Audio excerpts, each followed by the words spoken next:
Today we continue on with our NHL Offseason Plan series. Today we're looking at the 31st ranked team in the NHL, the Chicago Blackhawks. What must they do this offseason to become more competitive? We'll take a look at what's to come coming up next.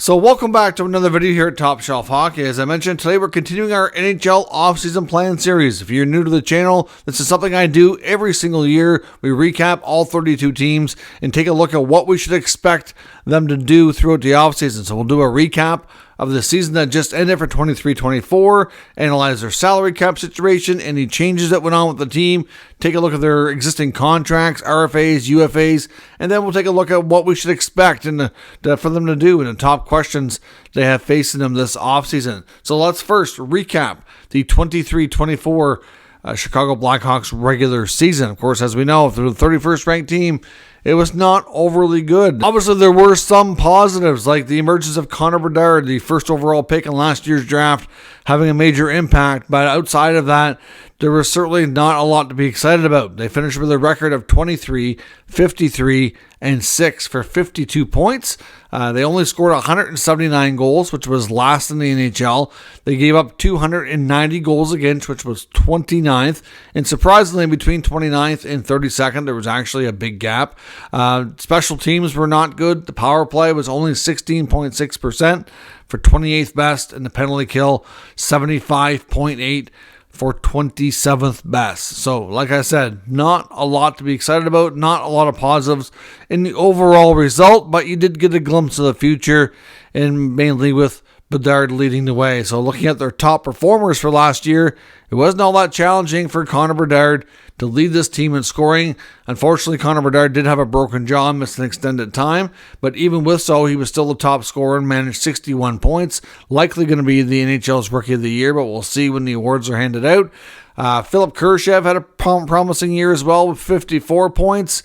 Nick Foligno still having solid veteran impact on this club, kind of in a mentor dad type role, but still out there putting up decent numbers with 37 points. Jason Dickinson, the same goes for him at 35, and Seth Jones with 31 points. So when your three of your top five leading scorers don't even have 40 points, you know it wasn't an overly productive year. In goal, Peter Mrazek led the way with the bulk of the games with a .908 save percentage and a .305 goals against, which, considering all things, not too bad. Mrazek's been a bright spot. I mean, they got paid extra incentive to take him from Toronto, where he went to the Leafs organization, and his first year there, he struggled.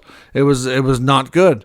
And then, he has bounced back. So obviously it's weird how some players just don't get the performance with certain teams. And it's not like it's a, much stronger defensive team in front of them, because that's certainly not the case at all. I mean, we did see some changes throughout the year for Chicago. Obviously they had the whole situation with Corey Perry. They signed him as another veteran last offseason to an overpayment for sure, along with Nick Foligno. Certainly, overpaid them to come in and be a part of the organization. Unfortunately, Perry had a situation partway through the year where we don't know exactly what happened. There's some speculation, but it was basically some inappropriate off-ice conduct that led to the Blackhawks terminating his contract. He then took a break from the league, went through the Players Assistance Program, later re-signed in Edmonton, and he was not, didn't face anything else from the league. So I'm not really sure if it was really, a fireable offense, if you will. But it's believed that he and Chicago did settle that grievance outside of it being going to an arbitrator. So we don't know the full extent of everything there, but certainly the whole Perry situation was definitely a bit of a distraction. At one point, they picked up Anthony Beauvillier for a while and then later flipped him over to Nashville. They lost Boris Kachuk on waivers to the Ottawa Senators. They claimed Jacob Megna on waivers from Seattle in January. They did get one of their next top prospects as well, which will have an impact with Bedard next year. Frank Nazar comes out on college hockey and signs his 3-year entry-level contract, so that was a big deal for them. And they decided to keep some vets around that were promising and helping the organization take steps forward. So Peter Mrazek, Nick Foligno, and Jason Dickinson all signed extensions. So they were brought in, like I said, as veterans. They certainly were overpaid. There's no doubt about that. And the effect, though, that they're having on the team is very positive. So the Blackhawks said, you know what, if we trade these guys, we're not going to get big returns, and we're going to be looking for players just like them in the offseason again. So why not extend them? And they all, like I said, they're still getting overpaid because of the Blackhawks cap situation, but it's good for both sides. The player gets more money than they're going to get anywhere else. They get a mentoring type role, get to play big minutes for a club and have some good young kids around them for talent. And from the organization standpoint, they get some good vets that are helping these young kids lead the way and learn them how to be good pros. So it's a win-win. So overall, we did see some change throughout the organization, but it wasn't significant outside of the Perry situation.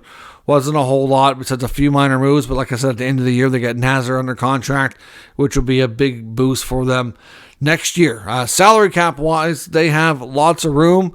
They certainly have over $38 million available, 13 contracts. There's $3 million in dead space included in that as well.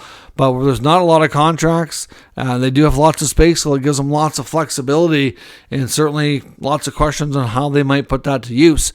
Now let's take a look at the contracts that they have to deal with that. They have some internal business before they go outside. Look at their restricted free agents and their unrestricted free agents. On the RFA side, they have some players that will be back and some that may not be. Lucas Reichel, 21 years old. I suspect he's definitely going to be retained. Mackenzie Entwistle, it's debatable. He might be, but it's not a given. Same goes for Reese Johnson and Joey Anderson. Hard to say what their future holds. They might be qualified. They may not. Taylor Radish, I would have thought would have been, but he had a really rough year.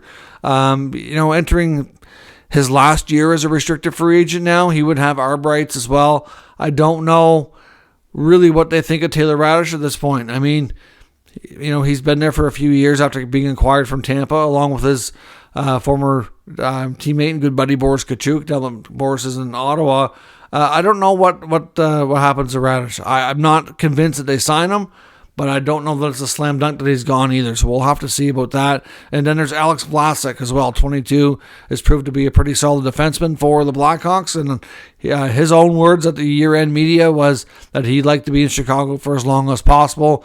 So if it were up to him, he'd probably sign a long-term deal. But we'll see how Kyle Davidson and the Blackhawks feel. I know they like him. I just don't know if they want to go long-term here just yet. But no matter what, I do 100% expect him to be retained and signed. So Reichel and Vlasic for sure. Maybe Radish. I'm not even convinced of that. Otherwise, you're going to see a few of these guys not be retained for sure. On the UFA side, you've got Zach Stanford, Tyler Johnson, Colin Blackwell, Nikita Zaitsev, Jared Tenorti, Jacob Megna, and Rem Pitlick. And to be honest, I think they're all gone.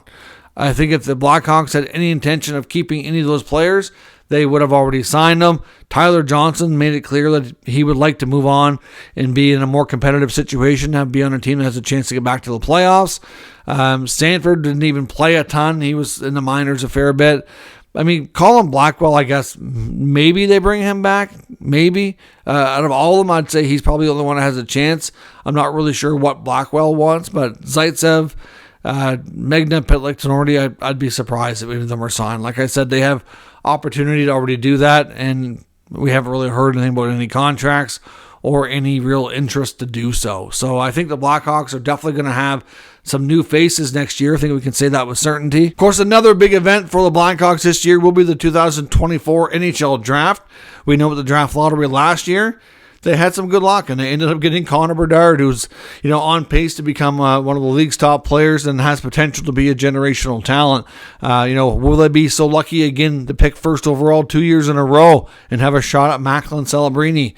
I don't know if they win the lottery this year and either get first or second spot, then they would be not eligible anymore for the 5-year period because you can only win 2 times in 5 years. But they do have the second best odds to win. So obviously the Sharks have a better chance than them, but they're still, that's pretty good. Obviously with San Jose being one spot ahead of them, a worst case scenario is that neither Chicago or San Jose win the lottery picks and 2 teams get ahead of them. So Chicago will definitely be in the top 4. So they're going to be able to get themselves another really good player. That much we know for certain.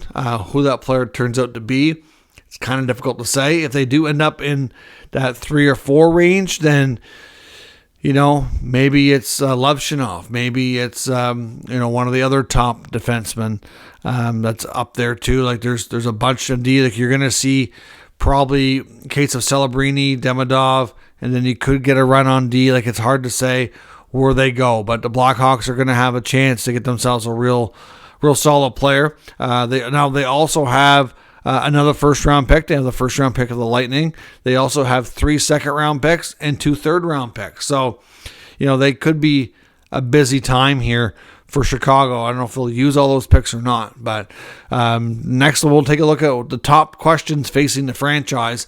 And obviously, one of the big things you want to look at, now that we know where everything's at, is how do they get better? Kyle Davidson made it clear that they want to be more competitive next year, and that they definitely want to take some steps forward. Now, the question is, well, how do you do that? Does it make sense to go out and try to offer some crazy free agents on some of the top names?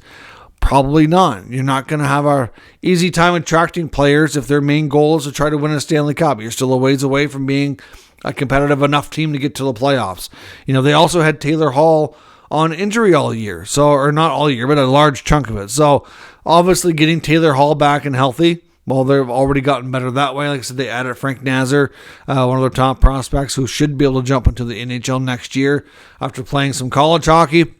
So there's a couple of infusion of offense right there. Another year of Bedard. Hopefully he can stay healthy and take steps forward as well.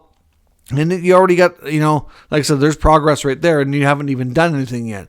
So I do expect Chicago to be busy with all those draft picks. Could they be involved in some trades, bring in an extra 1 or 2 players to make this team more competitive? I absolutely think it's possible. And they could also get into free agency like they have before as well. So I do expect the Blackhawks to be busy and trying to add some pieces here. Like I said, they only have 13 contracts. There's not a lot. They need a few forward and possibly a few defensemen.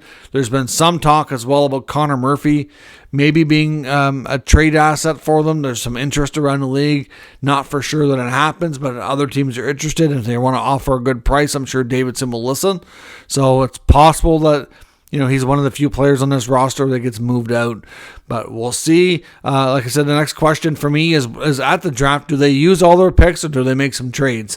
And it really boils down to what's out there for business. I could see a scenario where the Blackhawks use most of those picks, but if the right opportunity is there for them to get an impact young player, I can see them having a similar strategy that we've seen Kent Hughes and the Montreal Canadiens in the last couple of years, although the Blackhawks were one of those teams they dealt with to get Kirby Dach.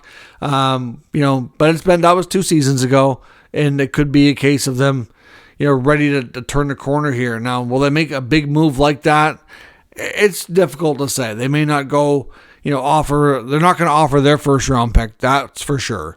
But, where they do have a second first rounder, I wonder if they would try something to get a decent young player from another team that might need a fresh start. So we'll see. But given all that cap space as well, depending on what they do, like I said, I don't expect them to go out and just be, crazy signing players left, right, and center and making big trades and bringing in high-profile names.